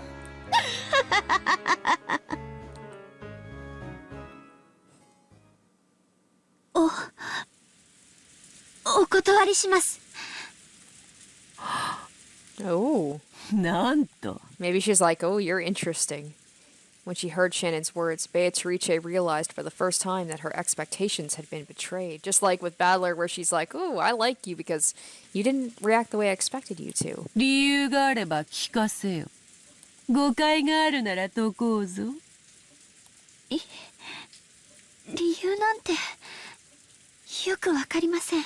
It's called going with your intuition. Her intuition is telling her that's a bad thing to do. でも今日までこの島は平和で Oh, so 何も that's 起こり what... ませんでした。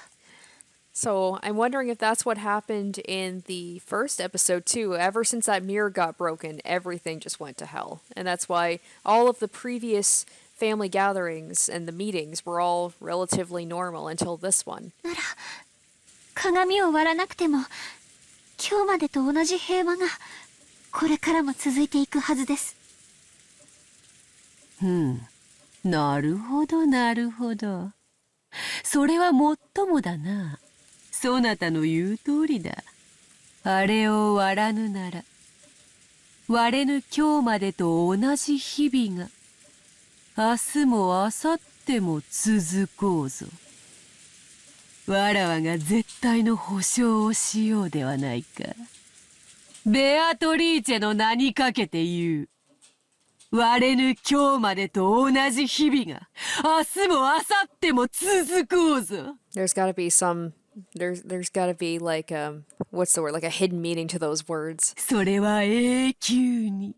Where she's saying this, but it doesn't mean exactly what you think. Shannon was seized by an eerie illusion. The mirror was most likely something to restrain the witch. So breaking the mirror should have been something done for the witch's sake. And yet, it felt as though Shannon had to do it for her own sake. It felt like some premise had been switched. わらわはあくまでも褒美としてそなたに思いを成就する機会を与えたに過ぎぬ。割ろうが割るまいが、そなたの自由だ。割れば、わらわはそなたの願いを叶える。割らねば今日までの明日が永遠に続く。そなたの願いは永遠に叶うことはない。わかるか？何を言っているか。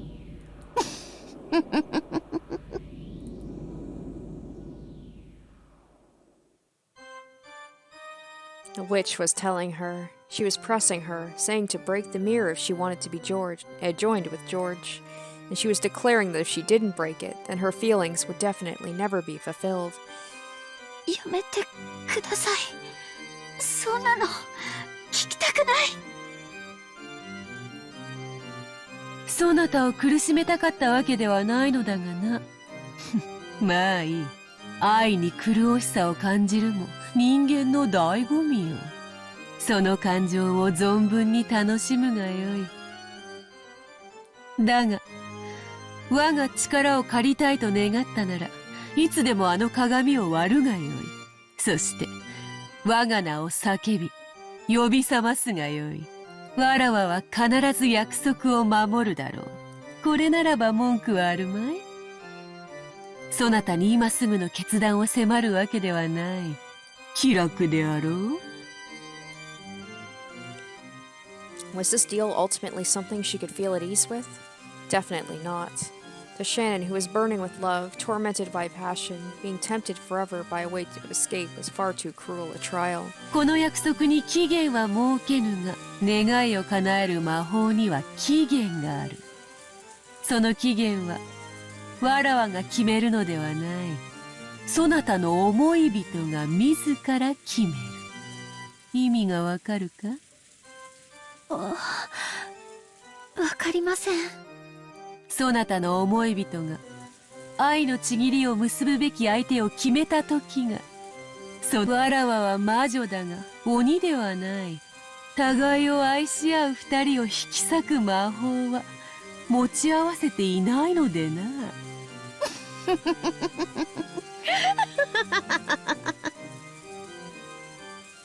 そなたの思い人は近いうちに見合いに臨むそうだな。そなたは世界で一番その男のことを思っているかもしれん。だが世界で一番ふさわしいとは限らんぞ。わらわは見合いの相手を知っている。その娘は世界で一番 Oh boy, she's just 後宮 pushing ジョージにふさわしい。her to make that decision fast. 良い学校を出て良い成績を残し落ち着きがあって思慮深い。お前より美しく、お前より聡明で、お前よりふさわしい。お前のような無知無能無教養の娘がどうしてふさわしかろうか。 It's pretty sad to think that literally, well, I shouldn't say the only reason the two of them got together was because of, magic, because it's like you said, the people have to have feelings for each other in order for it to work. So George obviously does like Shannon. But it's still kind of sad that it didn't happen as organically as you think. Assuming this is all true, right? お前が一番知っている。お前が一番ふさわしくない。お前と後宮ジョージが結ばれるなど想像するだけでも罪深い。愚かしいことよ。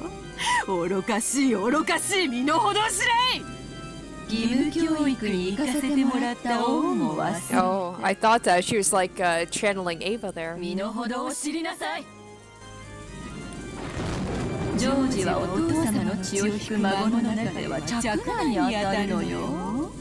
ひょっとしたら未来の後ろ宮家を背負うことになるかもしれない人。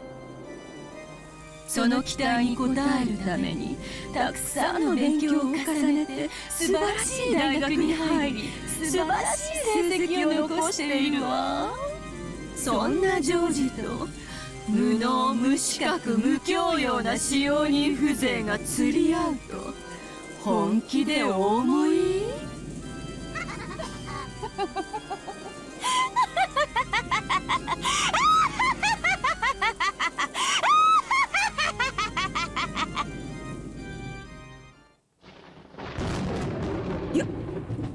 やめろシャノンをいじめるな貴様は誰だ At that time, as Shannon held her head, trying to protect her heart from the blade of Beatrice's words, Cannon ran in front of her. Cannon didn't care who this woman was. As long as he knew she was an enemy tormenting Shannon, who he loved and respected as a sister, nothing else mattered. カノン君下がってこの方は It seemed that Cannon also realized that the being standing before him was the witch of the portrait, and also that she was a terrifying being. シャノンに褒美を取らせたかっただけだが、わらわの言葉が過ぎ、いじめてしまったようだな。それは謝ろう。だが、先ほどの約束は、そなたへの褒美として残してゆく。わらわの力が必要ならば、いつでも呼び出すといい。その方法はすでに教えた。では、これにて今宵は退散しよう。Like I said, I mean, it's one thing for, out of desperation and belief for Shannon to maybe have a delusion of seeing Beatrice, but the fact Cannon sees the same thing, I'm really going back and forth between whether she's an actual entity or not. 敵意の眼差しは心地よくあるが、美容にはちと悪いのでな。消えろお前が何者か知らないがお前はシャノンを脅かしている二度と現れるな It seemed that Cannon's words made the witch horribly displeased. 言葉を選ばぬか下船め。わらわは敬う者に寛大だが、敬わぬ者には残酷であるぞ。While she still smiled, the witch's expression began to warp, and an oppressive feeling that couldn't be described with any of the five senses gradually filled the room. Even though they couldn't comprehend what it was, they immediately realized it to be something terrifying. If you were swimming in the ocean and something large went by in the water beneath you, you would want to escape to land even before you learned what it was. It was the same as that. おやめくださいベアトリーチェ様カノン君はまだ子供なんです言葉遣いについては謝ります Cannon blocked the way to Shannon at the risk of his life. There was a tense sweat on his forehead. In that moment, the witch certainly had Cannon's fate in her clutches. She didn't even need to move a finger. She had Cannon's fate so readily in her grasp that she could crush it completely with a single twist of her smile. Cannon also understood that, which is why he was sweating, and his knees felt weak. However, Beatrice abruptly released that feeling of tension and laughed. よかろう。そなたが求めるなら特別に許そう。カノンとやら彼女に免じて今宵は許して使わす。感謝するがよいぞ。さて今宵はこれで退散する。別れの挨拶に一つ土産を残そう。二人とも左手の手のひらをこちらへかざせ。Oh, I wonder, is it going to be those things that, what are they called? Like those ice pick looking things? Beatrice grinned broadly and snapped her fingers, whereupon their left hands stretched out in front of them, their palms opened against their will. It was a strange sensation, as though only their left hands had become someone else's. It felt like their left hands alone had become puppets, pulled by strings hanging down from the ceiling. これは何の真似だ Cannon resisted, but he couldn't take back the freedom of his left hand. 騒ぐな。すぐに済む。Beatrice held her pipe aloft, and from the inside of the smoke, gold-colored sparkling dust hovered in the air. The glitter eventually became several gold butterflies. The beautiful butterflies danced freely throughout the reception hall, creating a fantastical and beautiful world. And the two of those butterflies aligned on the palms of Shannon's and Cannon's hands. There was a sharp pain as though they had been burned. When the two of them tried to examine their palms, there was no trace left of that inability to move their bodies, which had been there until a second ago. おぞこれは On the palm of her hand, a small burn mark had been made, the size of a pea. Furthermore, it was shaped like a butterfly. これは何の真似だ Apparently, Cannon had the same bruise on his hand. He stared at the witch hatefully. 単なる挨拶よ。他はない。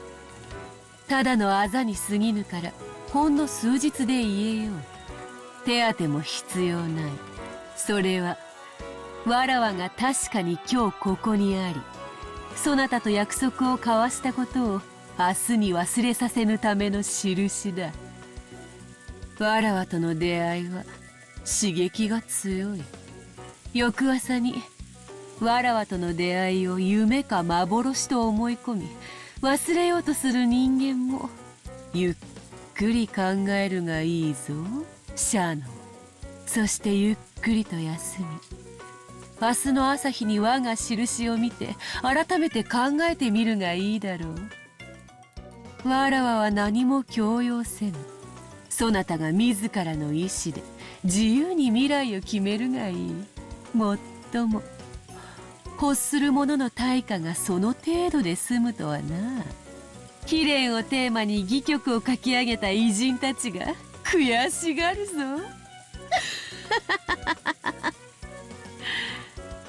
それでは縁があったらまた会おう。久しぶりの会話は実に楽しかったぞ。さらばだ、家具ども。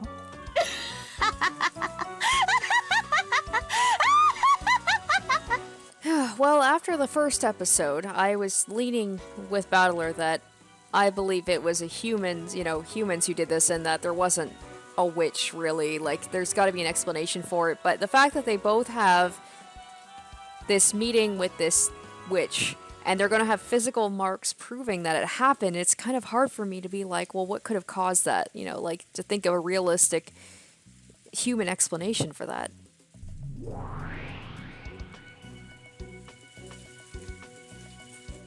Beatrice's body crumpled like smoke and blew away. It was golden smoke. No, a flight of golden butterflies. They scattered in all directions inside the reception hall, leaving a golden mist behind as they disappeared into thin air. After that, only the cold silence was left. The extreme silence was enough to make both of them think they might have been daydreaming until just a moment ago, which is why the witch had left it. She had left a mark to make it impossible for them to think that this was a daydream. As Shannon and Cannon thought back on that butterfly bruise on their hand, and the pain they'd felt when those had been left, they stood there for some time, stunned and motionless. And from that day on, Shannon was tormented by days of suffering and conflict. Alright.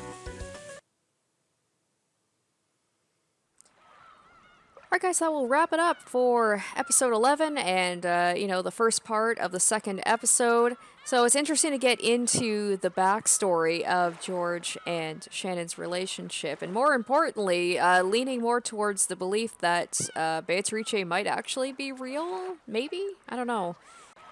And the whole thing about Beatrice, saying, I will grant your wish in exchange for you breaking that mirror, and that thing that she said is, I promise that the days will basically be the same before and after you break the mirror, but there's got to be more to it than that, because of course after she breaks the mirror everything kind of goes to hell. So I'm just as confused as ever. I feel like I'm more confused than ever, actually.